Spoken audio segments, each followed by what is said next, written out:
Hello everybody, this is Terry Jeanette with the Tapping Flamingo, and in today's video I'm going to show you how to make this mala necklace.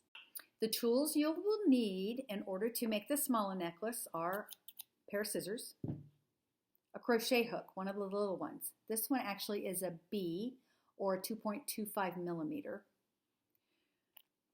I used hemp. This is actually, I think it's 10, yeah, number 10 hemp. Beads. I use 6 millimeter. Make sure that your holes are big enough to go onto your cording. And then for the bead that drops down, I have a 10 millimeter bead that I used, and one of my 6 millimeter beads at the bottom here, and then just something flat. Let me show you what I've used, like this one. See how I did with that. So just kind of look through your beads. You may have some wooden beads, just something that's kind of funky, a little different than the rest of the beads. As you see, I have collected a few beads here. I'm using, I think these are sesame seed jasper, and I can't remember what these are called. There's some jasper, and then I have some howlite. And then look at this bead. Isn't this really pretty? I want to use this on my mala necklace too, along with this little flat bead.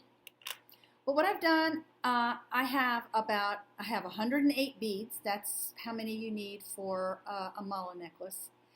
And I am adjusting them, laying them out on my bead board according to how I want them on my cord. And I am actually going to use some hemp, and then I'm going to crochet it. I'm using a number 10 natural colored hemp, and you need to make sure when you do pick your beads out that the holes are going to be big enough to go on your cording. I need to go and finish laying these out and then thread them onto my cord, and I'll be right back. So I have everything strung up, all 108 beads. I'm going to set these aside for later. And then I'm going to start crocheting. And all you need to know how to do is a chain stitch. And I am not going to show you how to do a chain stitch. If you don't know how to do a chain stitch, there are a lot of crochet YouTubers out there that can help you. So I recommend that you go and just search how to do a chain stitch or crochet chain stitch, and it's pretty easy. But basically what you're going to do is I start out with doing like about 3 chains, and then I'm going to bring a bead up like so and chain. Whoops. This is why I can't show you how to actually chain stitch, because I'm just not set up to do that. Okay, once you have a bead chain, then you're going to chain 1, and you're going to bring up another bead, and you're going to chain, and then chain 1 and bring up another bead, and so forth.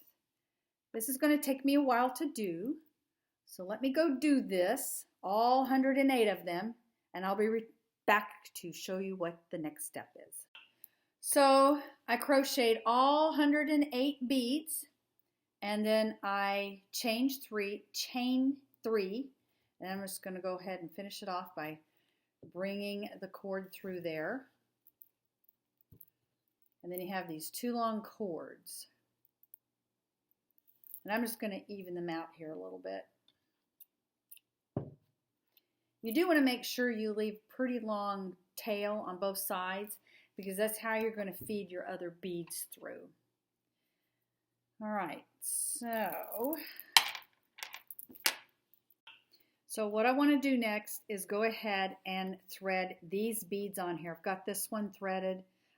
This one's got a little bitty hole, so it's going to take me a little while to try to get both of these in there.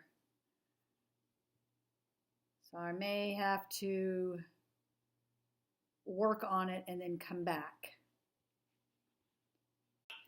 right, I finally got this through the holes. What I had to do was kind of cut at an angle, a point, so I could get them through the little tiny holes.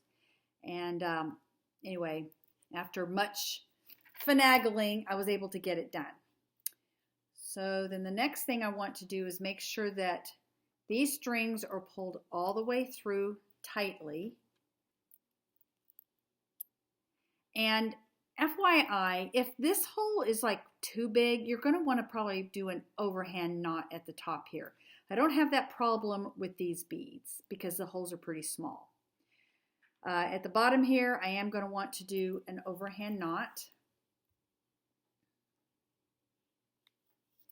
And make sure it is as tight up to that bead as possible.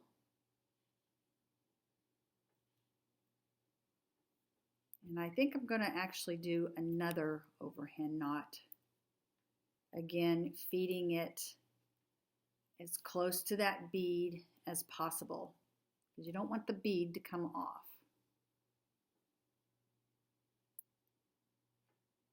And then you just pull each of these. Make sure your knot is tight and secure. And then clip these off, and you have yourself a mala necklace.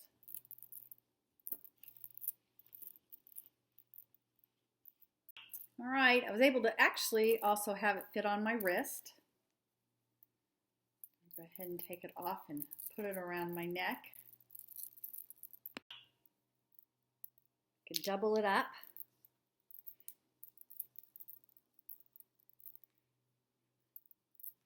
And there you have it. Tighten it up like this. I think I like it better like this. So basically what I did is I crocheted this just a chain stitch. I got some jasper and glass beads and some blue howlite. Glass bead down here. Pretty easy to do.